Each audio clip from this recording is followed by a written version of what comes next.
Thanks for joining us on National Focus. I'm Kerdisha St. In the headlines, Prime Minister Honorable Roosevelt Skerrit expresses a full support for consolidation of ECCU indigenous banks, government to launch entrepreneurship program in the 2017-2018 budget address, and the government reports over $15 million expenditure for tertiary education in scholarships in 2017. Stay with us for details of these and other stories after this. I believe in the natural order of things. I believe in the harmony of things.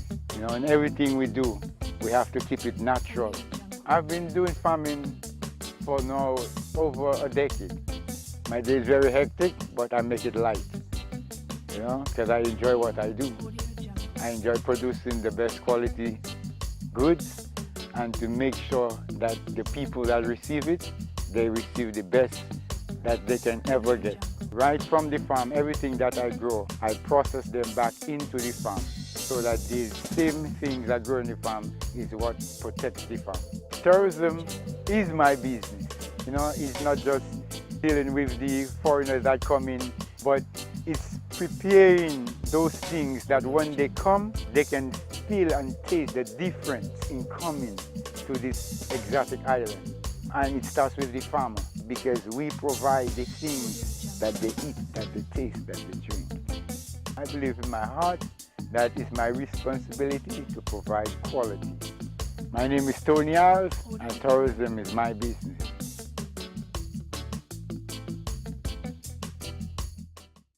Thanks for staying with us. New chair of the Eastern Caribbean Central Bank Monetary Council, Dominica's Finance Minister, Prime Minister Dr. Roosevelt Skerrit, has expressed full support for the amalgamation and consolidation of indigenous banks of the Eastern Caribbean Economic Union.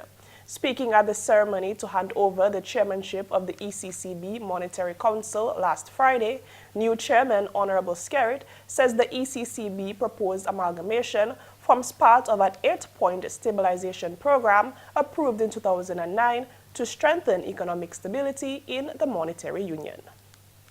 Operating within undiversified economies and small markets, particularly in the post-global financial crisis era, has contributed to the challenges confronting our indigenous banks.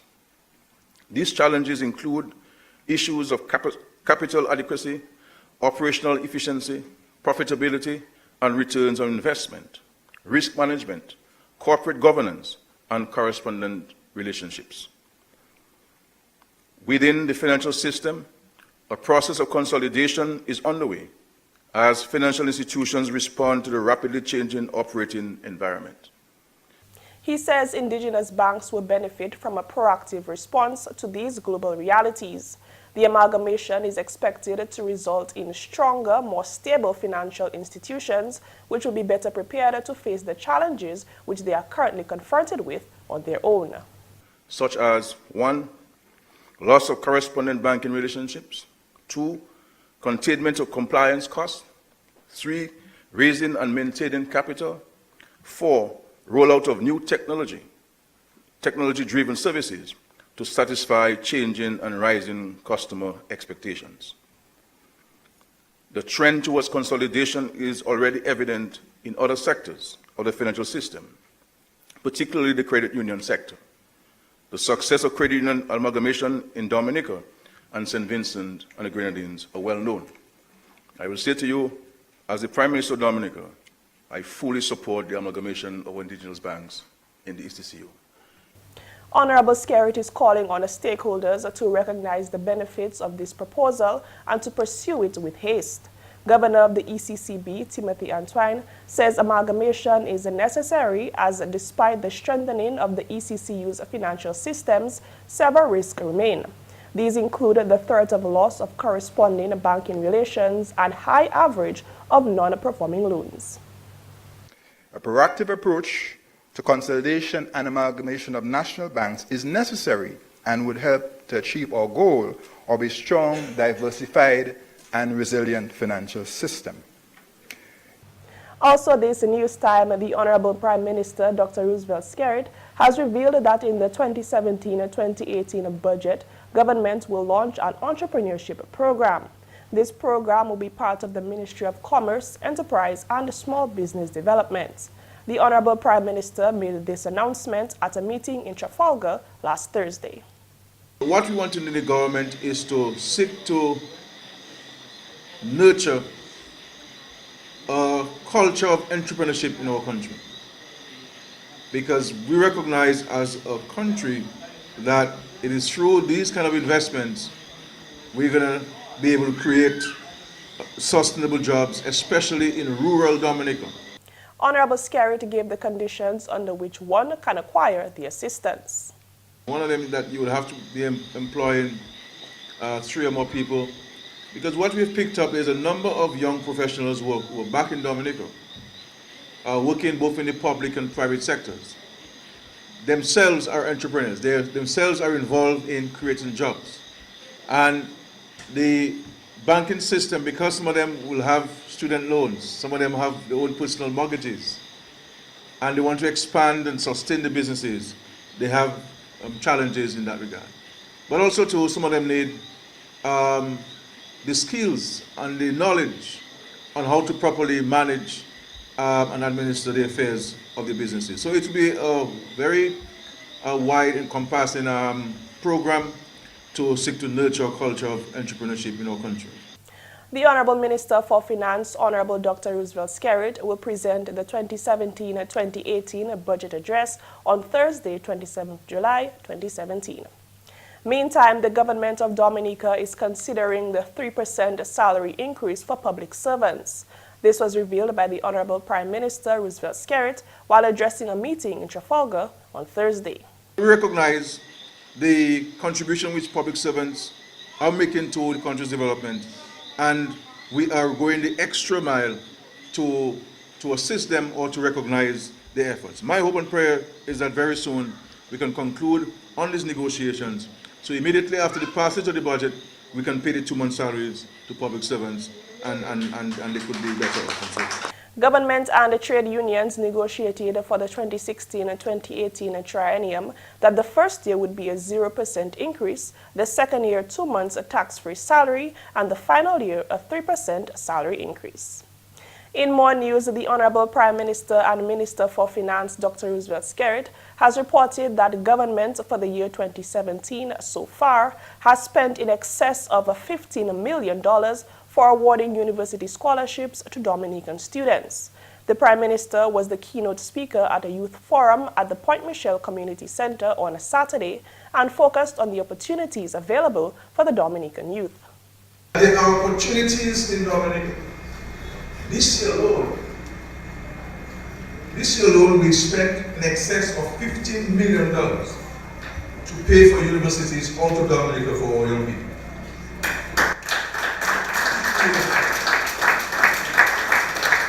But we have not only created opportunities for you, we have not only created improved access to education to you, we have also provided you and your family with the means of taking advantage of the opportunity. In addition to university scholarship opportunities, the Labour Party administration covers tuition for the Dominica State College and provides transportation and textbook assistance to students of secondary schools across the island, as well as facilitates school feeding programs in primary schools. The young persons attending the youth forum were charged to make the best of the education opportunities being afforded to them. When we get a scholarship, my dear brother and sister, we must make the best use of it. We mustn't go to the United States, go to China, go to elsewhere and squander the opportunity. Because those who went before you had certain challenges. The Prime Minister also encouraged the youth to not allow the circumstances they may encounter to negatively affect their lives. You must not let your circumstance in life hold you back from your dreams and aspirations. That is through commitment and dedication, discipline, deciding what is a priority. You're watching National Focus. More when we return. When you think about it, food is life. That's why people come to Dominica. They don't only come for the waterfall or the scenery, or the views, but it's the flavor. Sometimes it is just what they can taste. The flavors that we have here, you can't find anywhere in the world. They are truly unique. I've been in business 17 years, and I see so many guests come and go. My business is to put a smile on their face and something good in their belly. Everything we serve here is local.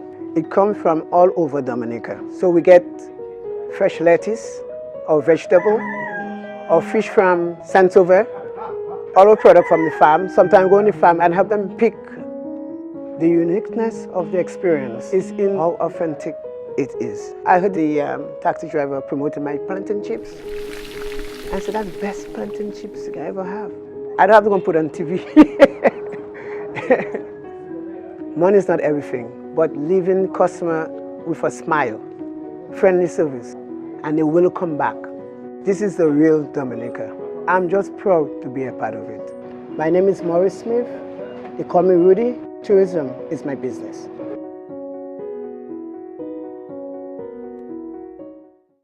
Welcome back. The General Nursing Council, GNC, has officially launched its website, www.dominicannursingcouncil.dm, the first of its kind in the history of the GNC. The General Nursing Council was established in 1952 by an Act of Parliament and is the legal regulatory body of the nursing service in Dominica. The GNC has contributed to the successful implementation of the regional examination for nurse registration and the administration of the CXC-managed regional examination for nurse registration in Dominica.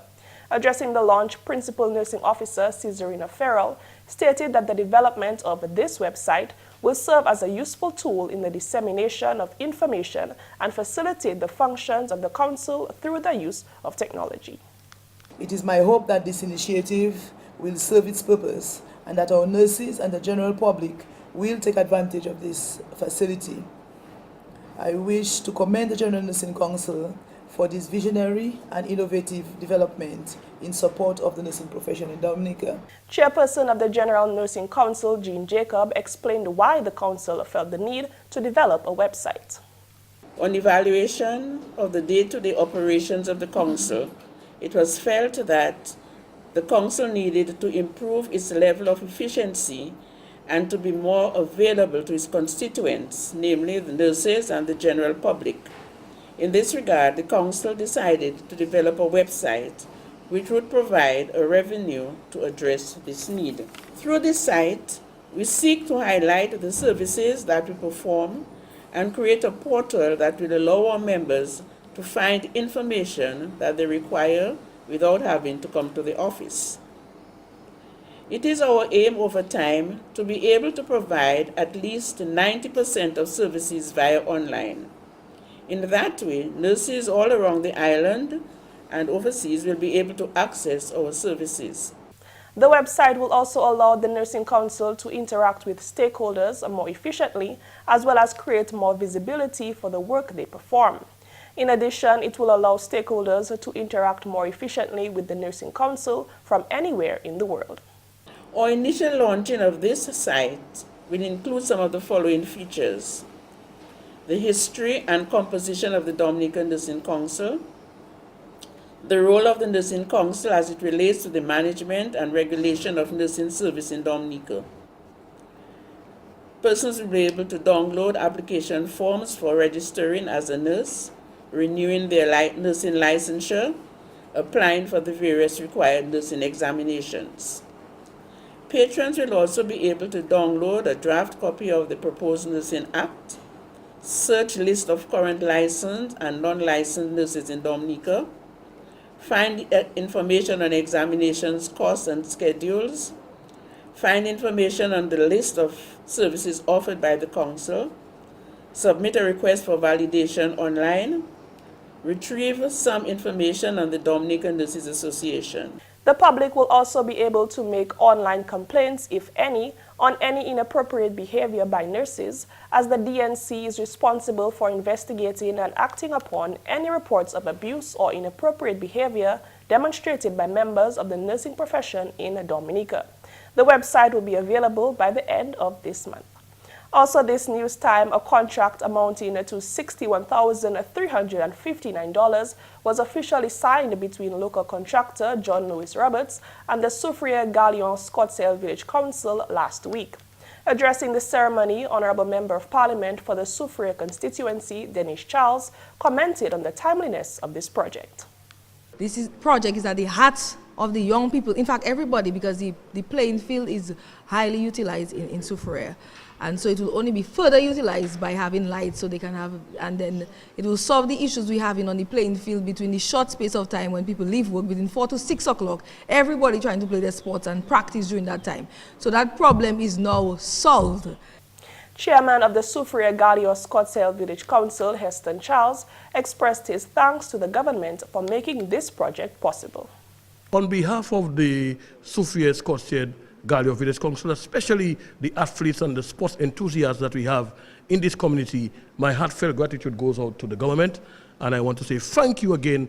And Mr. Roberts, I know certainly you will put your signature on this job because you're a sportsman at heart, and I know you'll do your best, so when people pass, they will say, yes, those lights there, Mr. John Roberts that put them up. Thank you again.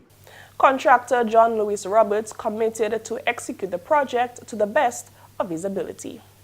The hustle it is coming out from work and running on the playing field before the sun goes down. Yes, don't know that thing is.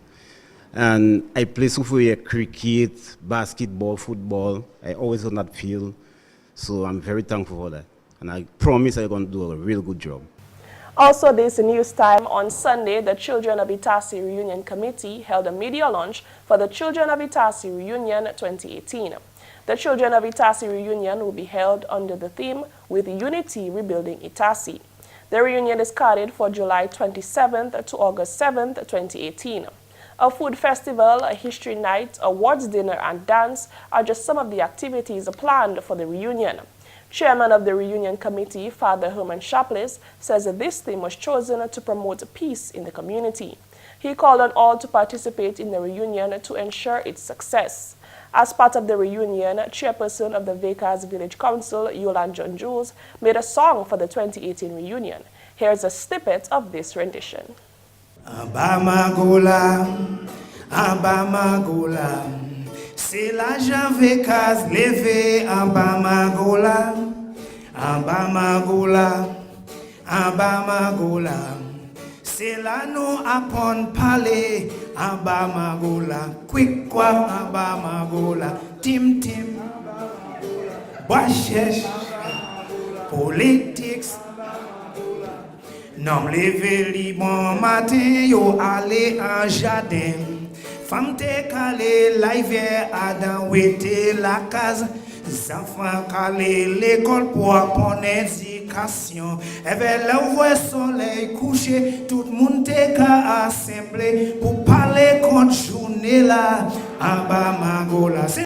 Finally, this news time, the late member of the House of Assembly, Bernard Agar Carbon, will be afforded an official funeral on a Tuesday, July 25th.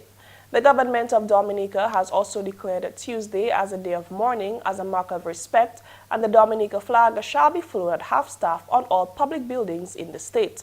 Mr. Carbon was born in Woodford Hill on February 17, 1931. He studied at the Leeward Islands Teachers Training Institute and returned to work as the principal of Penville and Bent primary schools. After studying in the United Kingdom, where he obtained a bachelor's degree in education for rural areas, he returned to Dominica and served as principal of the Vekas, Will Strathmore Stevens, and Kalibishi primary schools, respectively. On July 22, 1985, Carbon was appointed as a senator in Parliament as member of the Dominica Freedom Party, led by the late Dame Mary Eugenia Charles, and on August 1, 1985, he was appointed as Parliamentary Secretary in the Ministry of Trade, Industry and Tourism. Mr. Bernard Agar Carbon served in the Parliament from July 22, 1985 to May 31, 1990. President of the Commonwealth of Dominica, His Excellency Charles Savoy and Mrs. Savoy, the Honorable Prime Minister Roosevelt Skerrit, and other members of Cabinet, members of the House of Assembly, and other government officials are expected to attend the official funeral service for Mr. Bernard Agar Carbon. Public viewing of the body shall be from 2 p.m. to 2:55 p.m. at the Wesley Catholic Chapel on a Tuesday, 25th July 2017, followed by the official funeral service, which will commence at 3 p.m. sharp. The late Bernard Carbon will be laid to rest at the Wesley Catholic Cemetery. And that's the English segment of the news. Coming up next, your tip of the day. When you think about it, food is life. That's why people come to Dominica. They don't only come for the waterfall or the scenery or the views, but it's the flavor. Sometimes it is just what they can taste. The flavors that we have here, you can't find anywhere in the world. They are truly unique. I've been in business 17 years, and I see so many guests come and go. My business is to put a smile on their face and something good in their belly. Everything we serve here is local.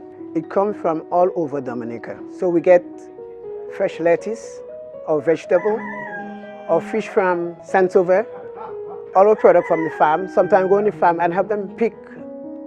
The uniqueness of the experience is in how authentic it is. I heard the taxi driver promoting my plantain chips. I said, that's the best plantain chips I ever have. I don't have to go and put on TV. Money is not everything, but leaving customer with a smile, friendly service, and they will come back. This is the real Dominica. I'm just proud to be a part of it. My name is Maurice Smith. They call me Rudy. Tourism is my business.